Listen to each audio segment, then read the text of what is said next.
A family vacationing in Destin, Florida, escaped a near tragedy that too many children have not by getting trapped in the rental home's elevator.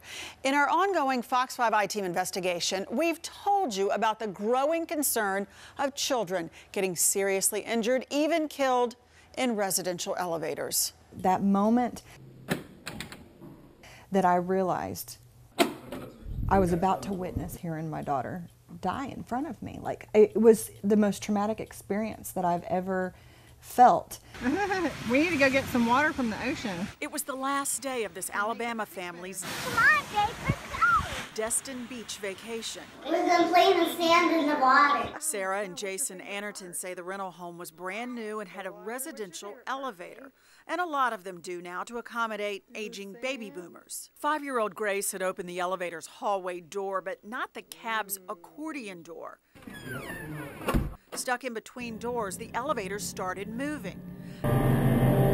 Somehow, she managed to hang on to the wall as the cab moved down the elevator shaft. As soon as I got up and found where she was, she said, "Mom, call it back up, call it back up." And then it dawned on her what she'd done. So I knew in that split second what was happening, that I had literally moments to get that door off before that elevator that I just called back up would crush her. Just hours earlier, they were on the beach, and now Sarah was screaming for her husband to help her open the door. I couldn't do it on my own, but together we got it off, and Grace was on the inside sill. When we pulled the door off, we kind of fell backwards. And we both fell backwards, and our sister-in-law was able to quickly grab Grace out of the, from falling backwards from the elevator shaft. She was okay. Hey, you better not push. It feels odd to say Grace is a lucky girl, but boy, is she. An ongoing Fox 5 I-Team investigation shows mounting numbers of children getting hurt by residential elevators. 2010, Christmas Eve. 3-year-old Jacob Helvey got trapped between the hallway and accordion doors. The cab crushed him. He has severe brain damage.